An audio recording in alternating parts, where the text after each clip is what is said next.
Hey, what's up folks? JayborinoPlays here. I'm continuing my brutal walkthrough of Legacy of the Void. We're heading into the Growing Shadow, which is Mission 2. We have no option. You have to do these missions in this order. It's not until we get on the Spear of Adun that we can choose which path we take, but honestly, I don't think the path you take is really that important either. I don't know. It's tough to say. I haven't really thought too much about that. The Void Seeker lies in ruins. What has transpired here? Zerg, protect the Dark Prelate. The Zerg in this area should have been eradicated. Stalkers, hurry to the Nexus Point nearby and warn our brethren. I must investigate this further. So I'm pretty sure your stalkers get healed once you get to the end of this section, so you can inch up and hit these Zerglings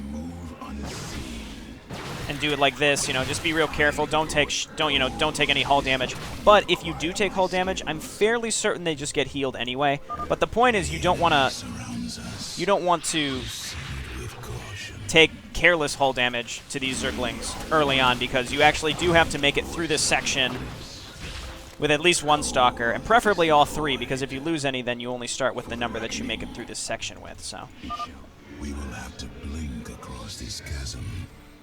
again, I still find it strange that they decided that they needed like a blink tutorial. But again, you can 2-round each of these Zerglings. I'm gonna blink away. There we go. And if you want, you can just sit around and wait for shields. I mean, I'm not going to do that, but you could. I think Mutalisks pop up next, so you just spread these guys out. Mutalisks, focus particle disruptors upon them. And I'll just spread out a little bit. You're gonna take some damage.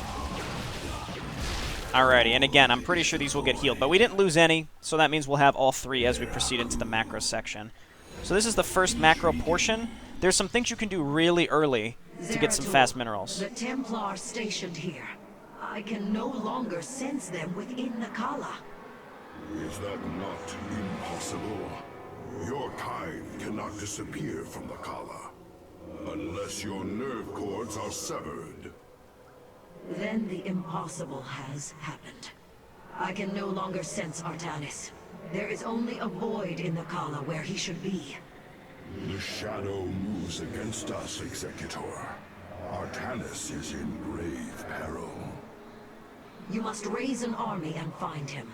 My Phase-Smith Karax will help you re-establish this nexus point. Zeratul, save Artanis. Okay, so as tempting as it is to make probes right away, don't, because you're already supply blocked. So throw down your pylon and then take your stalkers. Dark Prelate Zeratul, I am Karax of the Kalai caste. Friend Karax, we must establish this nexus as quickly as possible. And you can kill this stuff, and then just hang these guys out, blink over, and then we'll deal with that in a second. But you want to blink over there, because there's a lot you can get. And then you just kind of hang out in your base. You can make some zealots. I'll probably just make another pylon, but the Zerg don't really attack you for a while, and we've got 6 stalkers now. And there's a ton of money up here that you can pick up. This will help you get your base started a lot faster. So again, my goal really is not to show, like, oh, look at all these hotkeys, and I'm, like, zip-zooming around the map. And a lot of the times when you watch pro players play, and that's your own prerogative, you really enjoy watching someone who's a pro player just demolish these campaigns. I'm just going to show you what a pretty average player can do to beat these campaigns. You're not going to see me, my screen is going to be doing this, and you're not going to be able to follow what I'm doing, because I'm constantly zooming back and forth across the map. My goal is, again, to just show how you can beat this in a pretty straightforward manner. Some of these are legitimately challenging, though. I can't guarantee that you don't need any mechanical prowess to do it. So, don't mistake what I'm saying in that sense. But I will get supply blocked. I'm not the best player, but the bottom line is, if I can beat this, someone around my average skill level, someone who does get supply blocked, someone who doesn't use extensive hotkeys, can beat this too. So, I hope you enjoyed. And again, these are quite challenging. I have Wings of Liberty and Heart of the Swarm brutal playthroughs out there. Those I kind of mixed together. I showed all the dialogue. For Legacy of the Void, I kind of split. But either way, should be fine. I'm just going to make a lot of zealots, make a lot of stalkers, and then push out. It's really that straightforward. We got a bunch of free stalkers, though, so I'm probably going to focus on zealots because there's a ton of Zerglings. No +1, no forge actually makes this a little harder because your zealots can't just smash their way through Zerglings as they would otherwise. And again, we're just going to keep making zealots, and getting your base saturated is kind of a monotonous part of each mission. Some of the missions that are timed in certain ways, like the Megalith mission or the Vault mission where you get sentries, those type of missions are pretty tough because you have to decide whether you want to make more probes or not. But in this situation, where there's really no opportunity cost to just building up your economy really, really, really fast, then you might as well just make sure that you're constantly building probes. Oh, and not getting supply blocked. So, you know, you make sure you build enough units to defend yourself to the point where you're not going to lose all of your defending units so that you can kind of keep up forward momentum with your army. But there's no reason to not build probes. The Zerg are moving to attack. Rally your defenses. Another thing I want to point out is even on Brutal, the first attacks that most of the time come and hit you, like usually within the first 5 to 10 minutes, usually aren't that big. But then after that first one, they tend to get very, very large. And that's just been my experience with this, is it starts very small, so you don't have to rush to a ton of units or make a bunch of cannons right away. You know, you really just have to use your starting units a little clever in some instances. In this case, I just made a bunch of extra zealots and we were absolutely fine. So in this situation, now that that Zergling attack has come, we can probably push out and start clearing out the next section. So let's do that. Let's hotkey our gateways. Just keep rallying up zealots, and then got to be careful to not get supply blocked. And we can just kind of clear this out section by section. Okay, fine. Just hit me. And we can just clear this out section by section. No warp gate or anything like that, so no point in trying to build proxy pylons or anything like that. All right, more of this. Blink away, blink away, blink away. Basic blink micro will still do okay. Those banelings really smoking the shit out of me. I'll take those hits, though. I deserve them. And the whole point, though, is we're losing this army, and we can just rebuild these zealots. Oh, okay. Would have liked to save him. I was in the process of blinking him out. Okay, and I believe, well, there's some money down there, but we don't really need it. The point is we cleared this whole section out, so you kind of inch forward, take a section, inch forward, take another section, make more zealots. We can move our chrono boost to any one of these gateways. I don't see much of a point in making another gateway because I can't afford to produce off of it. I've gotten frequent comments in the past on some other videos. Make more gateways. Sometimes they're right, and sometimes they're just completely oblivious to the fact that you can only support a certain number of production facilities. I'm not saying that I'm right a lot of the time, because frankly I'm not, but I think some people are a little quick to be a little critical. Maybe that's why I've been so vigilant about trying to explain exactly what this playthrough is. Like, I am not a pro player, I'm not necessarily even a good player, but I'm good enough to beat this, so I hope you enjoy it. I'm really just trying to create some filler here as we just wait for units to build.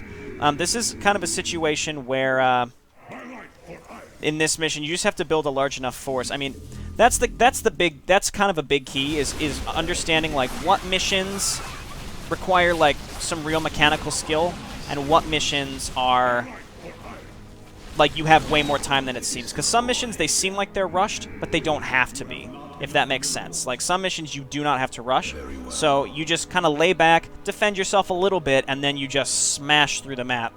And those are the maps that I find to be the easiest, because, again, if you can defend effectively, then you'll be fine. Another thing I want to say, it's a little early to bring this up, but cannons and defense in general is really overrated. I know some people, they're like, oh, just make tons of cannons and you'll be fine. I feel like that. I feel like that's kind of a waste of money. You don't have to make cannons. I think it's more cost-effective to go ahead and make just a big army. Once you have, like, Colossi and you get sentries and you get dragoons, like, just make all that stuff rather than making cannons. You can use that army to defend yourself, and then you can use it to push out an attack. I think a big part of how this works is making sure that you have the forward momentum to be able to keep pushing. So, like, you want to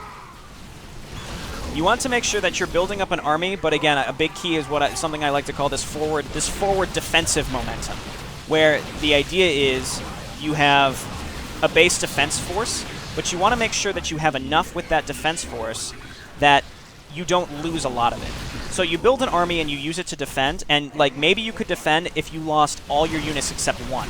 That's fine, but the idea is you want a large enough defense force that you can defend yourself after an enemy sends a wave, and then have it still be large enough that you can push out and take an objective. And I feel like that's a really, really important part to how this works, and that's kind of the strategy that I will be using for the most part. Cannons I will be making, they're there to delay, but the enemy attacks get so aggressive that it kind of, I mean, it just doesn't seem like defensive structures are really that worthwhile in many instances, because most of the time I say defensive structures are there almost exclusively to delay, but sometimes they just die within a second that they're not even delaying properly. So Zealots just die really fast. I'm just going to keep making them. I'm also queuing up Stalkers to keep moving up. There's no minerals to take here. We are going to get another... We're going to get some more minerals, but we're going to also get some Stalker reinforcements up here. Actually, I think in my hard playthrough, Another void pylon. I never We are at your service. got all three of these, interestingly enough. Okay, attack. Alright, blink away. One thing that's important is you want to have like 1 or 2 Zealots to attack Ultralisks so that they're not just running into your Stalkers and cleaving them all at once. That's kind of a big deal. I think that was their next big attack. So now that it's gone, we're fine. Let's just, I just maxed out my gateways. Here's an instance where getting another gateway would be helpful, because now we have the income. We can cancel some of the stuff we made and make more pylons so that I don't get supply blocked. There's nothing wrong with making extra pylons. It's just your own pride. If you can... Denier of the Kala. Die!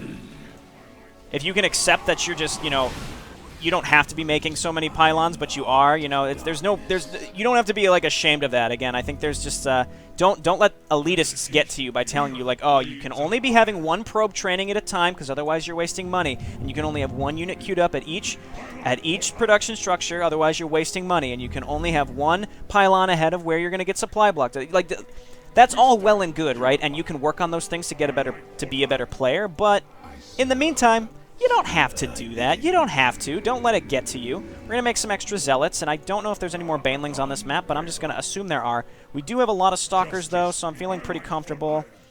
And that's the other thing, is like, you don't have to rush, so don't rush. Zealots have been corrupted. The hybrid must be behind this. Let us move with purpose.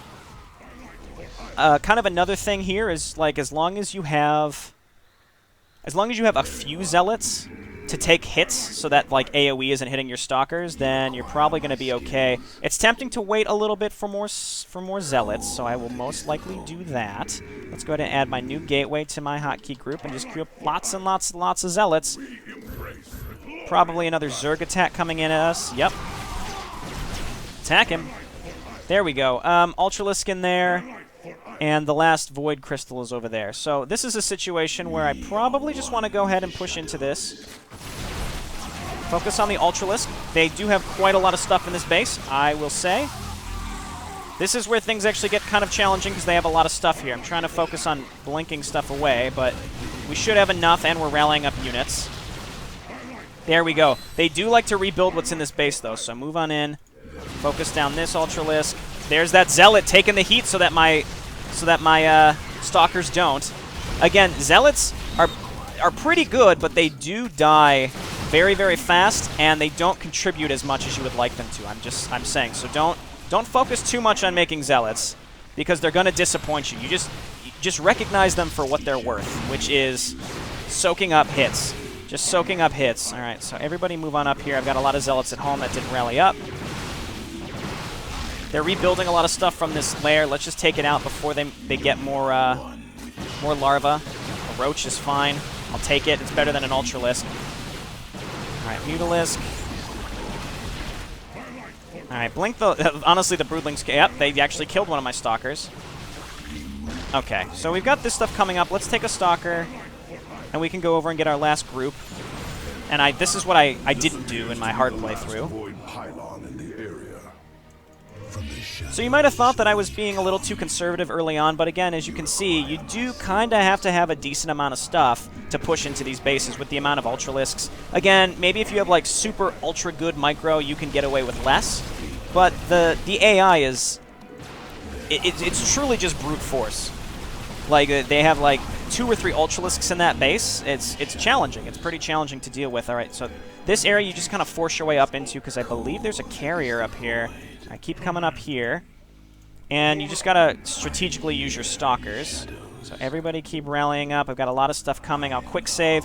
Nothing wrong with quick saving as well. Control Q. That way, I mean, there are checkpoints, but that way you don't have to waste as much time. Executor Solendus, I have encountered your Blink missing in. Templar, but they have been corrupted, as if possessed. Solendus. Alright, so we kind of balled out of control. As you can see, we had more than enough. We had a ton of Zealots, and that's the end of the mission. And I am going to skip the end cutscene because it tears my heart right out of my chest. Well, not this one, but you know what I'm talking about. Zeratul, I can sense your presence. The Kala is filled with rage. My mind is being consumed. Artanis, you must hold on. We are coming for you. Your lies are meaningless, purposeless. I grant you salvation.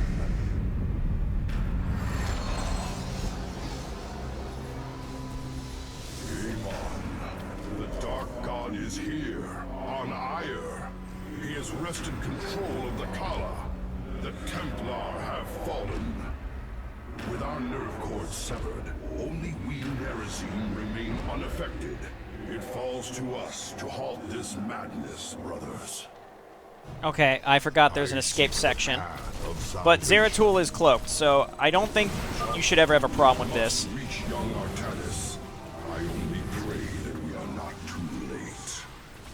The voices whisper of oblivion, of salvation. Okay, and we'll just keep pushing in here.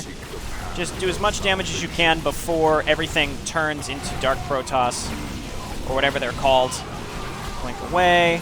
And this last section is very hard to get through without losing a bunch of your Stalkers, so just be prepared, like, they're gonna die, and that's okay. Zeratul is cloaked, so there's really no way that you can lose this. Or there's no way that you can't lose your Stalkers. And rage. So, Zeratul, you are alone. Do not resist the unity he brings. again, there's no detection, so you can just kill these guys, and this last section is more cinematic than anything else. I'm sorry, I've got to skip it. I hate that cinematic. It's terrible. I mean, it's actually a very well-done cinematic. But anyway, that's Mission 2. Again, you may think I played a bit conservatively, but frankly, you need a lot of units. You just need to brute force your way through. You don't have any specialist units. You have Stalkers with Blink, and that's about it. So don't overdo it with Zealots until you're made it through most of the map. The Zealots with Charge can really move in and clean up enemy bases, but they are going to die very, very fast. Use them to distract enemy shots for the most part, and your Stalkers will deal the most of the damage. Alrighty, this has been JayborinoPlays. Thanks so much for watching. I'll see you next time. Bye now.